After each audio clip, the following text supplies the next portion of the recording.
C'est l'occasion de faire un round-up de l'actualité de la semaine, Inch'Allah. Merci beaucoup, Clédor. Comme nous m'avons dit à l'entame de mes propos, cette émission bi dina am benn dose de politique bu am solo parce que gannaaw ba ñu génnee rek si élection locale yi mun nañu wax ne semaine bi yëpp si ay semaine installation la ñu nekk Ousmane Sonko installé à Ziguinchor ñu gis ne am na invite bu mu def ki nga xam ne mooy le maire sortant Baldé kii di Barthélémy Diaz aussi a été installé mais installation bi nga xamné mo gëna bëri problème nga xamné nemmeeku ne ko tey jii moo nekk l'installation du maire de Guédiawaye mu melni comme le maire de Guédiawaye fu mu toll nii mun nañu wax né il est dans une mauvaise passe Clédor.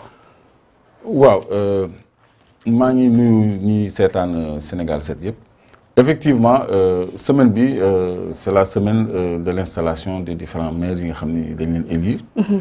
Mais tout à l'heure, en venant, il y a 2 heures, depuis 3 heures de temps, on est tous scotchés sur ce qui se passe à Guédiawaye. Nous donnons l'eau ramener gak la ci démocratie et respect volonté populaire quand même. Amna ay ciow, amna ay pugilat, manam ay xiro ki ngaayo.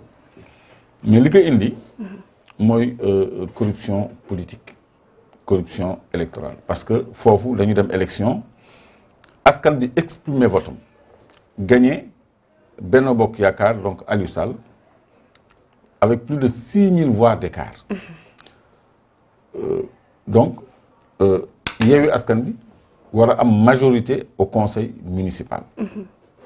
Légui ñom ñu jël sen ay pexé jënd ay conseillers donc loolu lay wax corruption politique. Retourner à conseiller, ba am finalement ñom majorité à l'Assemblée nationale. 37 conseillers pour le maire de Guédiawaye, 39 pour Benno Bokk Yaakaar, plus les 11. Est-ce que la tâche sera facile pour qui nga xamné moy Non, la tâche est très compliquée parce qu'on va aller vers des votes et le vote moy la loi de la majorité. Donc qui ëppalé qui am 39 qui am 47. Même si vous avez 2 voix d'écart, vous pouvez passer au vote, s'il n'y a pas d'absent, mais qui appelé, moi, j'ai chance de passer.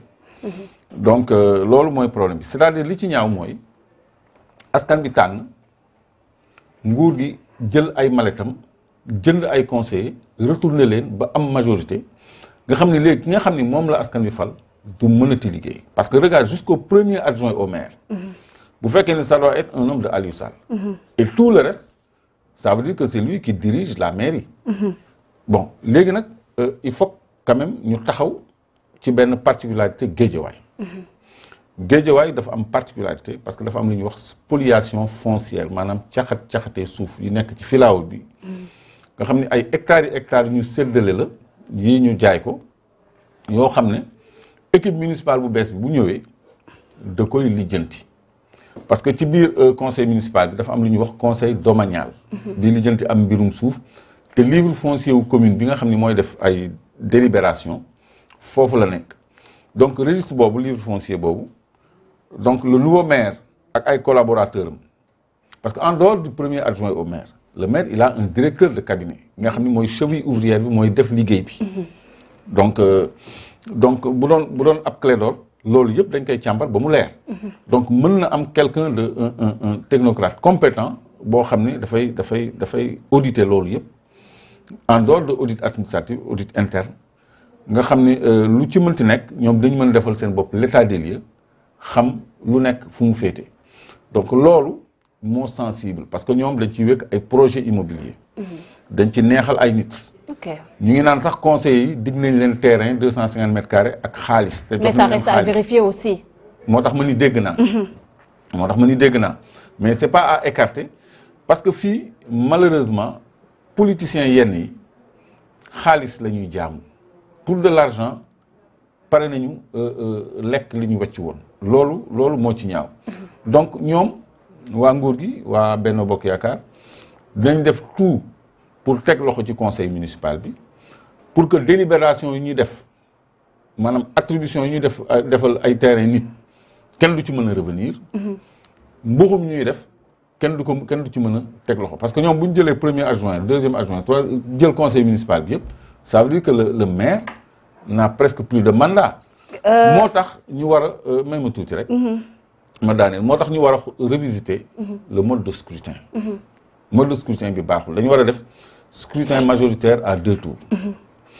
maanaam ñaar ñi jiitu bu ci kenn amul majorité absolue ñu dem 2e tour nga xam ni kii dégagé wu dina dégagé wu avec une large majorité. ok loolu mooy scrutin majoritaire à 2 tours am na ci dëkk yu bëri te loolu moo dëppoo ak démocratie boo fekkee ni mënoo def proportionnel intégral au moins nga def scrutin majoritaire à 2 tours. loolu ñu ngi koy souhaiter même ci législative yi.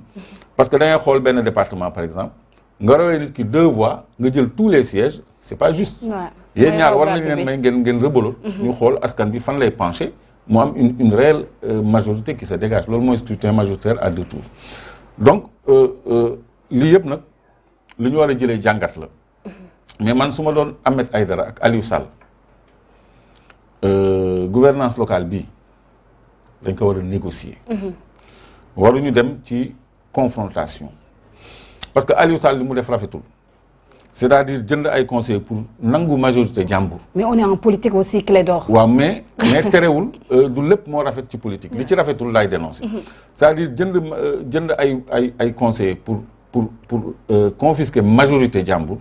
c'est pas politiquement élégant. li politiquement élégant mooy ñu tàllalante loxo.